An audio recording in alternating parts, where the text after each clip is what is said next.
Howdy yo and welcome to Rauta's take on band called Almost Dead. Now that's a name that might indeed, with such a cover like this, be a death metal album, but Brutal Onslaught, the name of this fifth album by the band, is exactly something different. Now this is not clearly just one genre put into a form of an album and that's it, but more like a combination, a hybrid of styles if you will, which in essence means thrash metal, some kind of groove metal, and maybe a little bit of hardcore also. This baby comes from California, and it's not a new band anymore.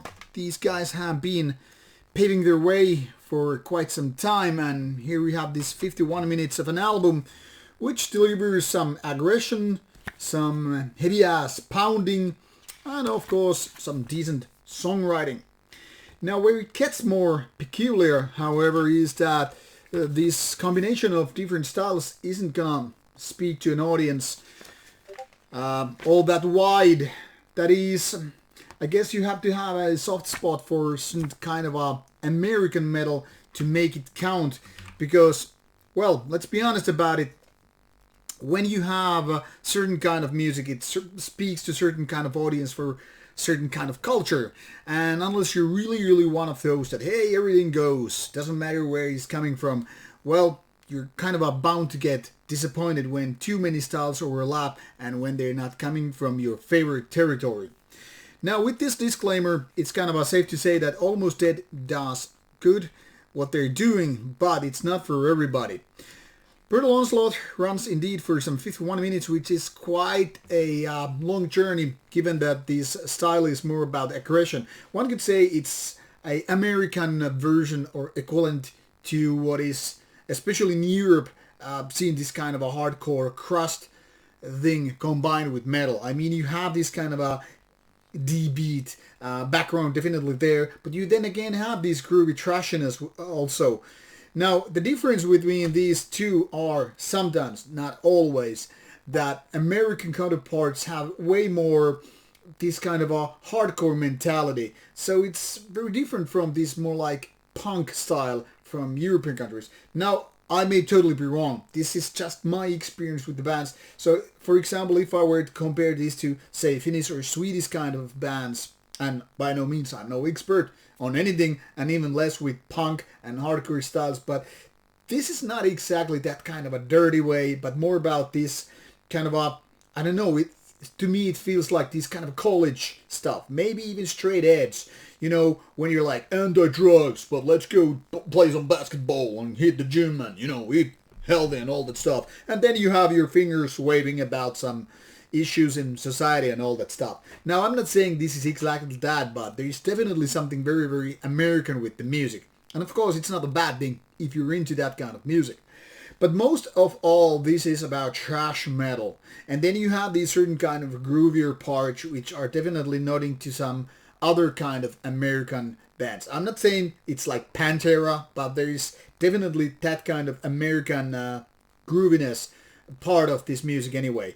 So you have these different styles all meshed up together, and for some people it's like, wow, a big thing, whereas for some it's like, oh, maybe too much of everything, or maybe too little focus on certain one thing.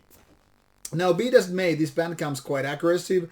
They are well aware of what they're doing, and it sounds kind of a powerful. The production is pretty cool, and as such there is not too much to complain about. But when it comes to actual songwriting, I have a little bit of problem getting my juices going with this band. I mean, there are lots of rather good riffs here and there. And as such, those individual riffs are like, yeah, let's do it.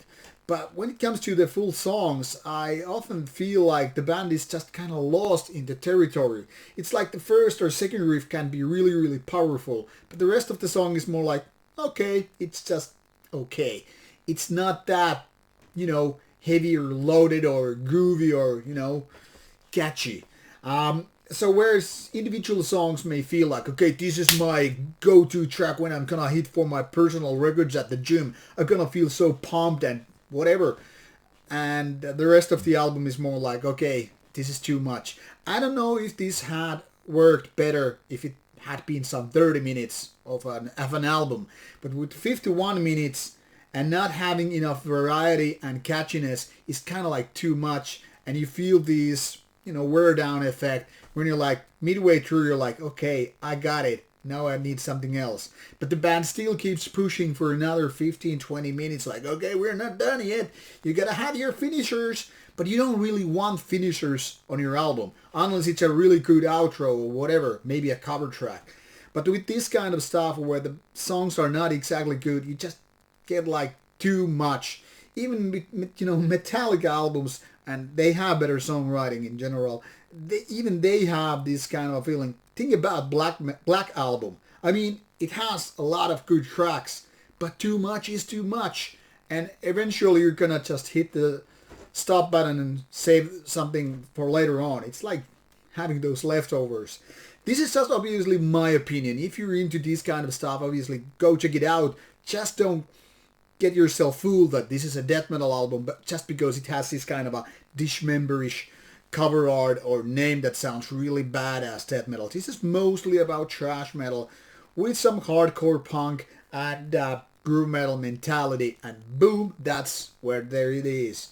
So go check it out. It should be available on your favorite streaming services. I couldn't find a Bandcamp link to that, so maybe you have to lean on YouTube, Spotify, or whatever you prefer. But now at least you know what's going on, so take a listen, and I hope you enjoy it.